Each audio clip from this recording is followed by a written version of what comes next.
Magandang araw sa lahat. Purihin si Jesus at si Maria. Ngayong araw, sabayan nating tuklasin ang talambuhay ni Jose P. Rizal. At bago ang lahat, ako muna ay magpapakilala sa inyo.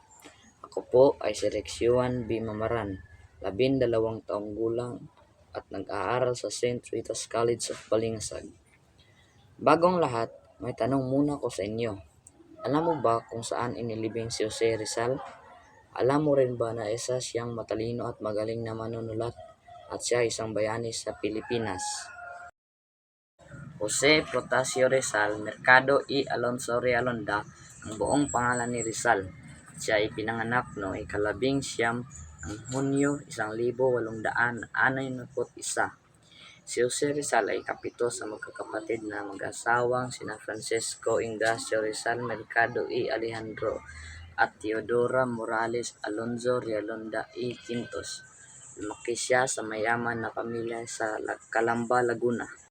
Bago siya pumasok sa formal na paaralan, ay ang kanyang ina munang nagturo sa kanya. Sa edad na siyam, si Jose Rizal ay pumasok sa pribado na paaralan sa Biñan, Laguna. Nag-aral din siya sa Ateneo Municipal de Manila noong 1872 na Ateneo de Manila na ang tawag sa kasalukuyan, at kalaunan ay ang tapos na may karangalan. Marami ang pinasok ni Jose Rizal ng paaralan, sa kabuuan na 6 na paaralan ang kanyang pinasok. Nag-aral din si Jose Rizal ng medisina sa Madrid, Espanya para maging isang doktor. Si Dr. Jose P. Rizal ay isa sa mga tumutulong upang makamit ang kalayaan ng Pilipinas. Isa na ritong sa mga Liga Pilipina na itinatag ngayon sa Pilipinas noong Hulyo 3, 1893 sa Calle Ilaya. Binuo ito ng mga taong nagnanais na maputol ang pang-aapi ng mga Kastila sa mga Pilipino. Ang pangunahing layunin nito ay maging malaya ang Pilipinas sa Espanya sa mapayapang paraan. Tagal lamang ito ng 3 araw at ipinakulong si Rizal noong Hulyo 6, 1892 at pinatapon siya sa dapitan noong Hulyo 7, 1892. Noong siya ay nasa Europa, simula siyang masulat ng mga nobela. Isa sa kaniyang mga naisulat ay ang Noli Me Tangere.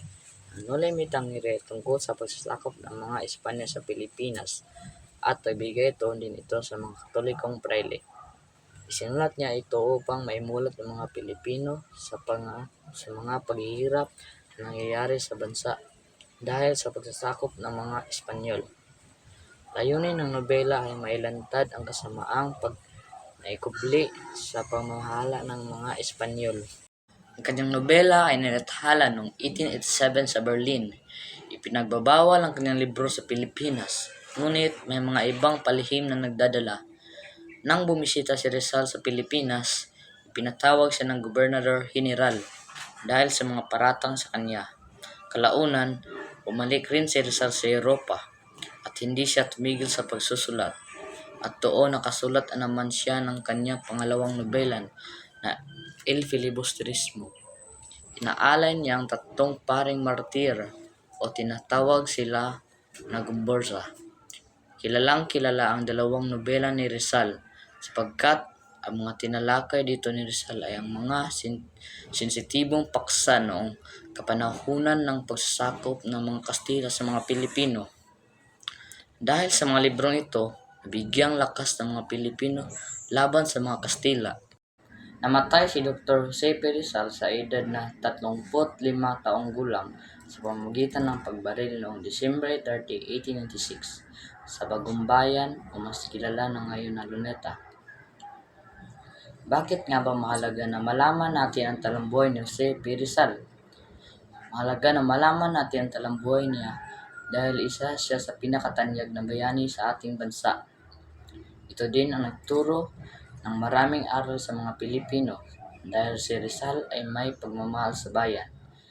Naniniwala din siya na ang edukasyon ay magpapalaya sa mga Pilipino mula sa kahirapan at kawalan ng kaalaman.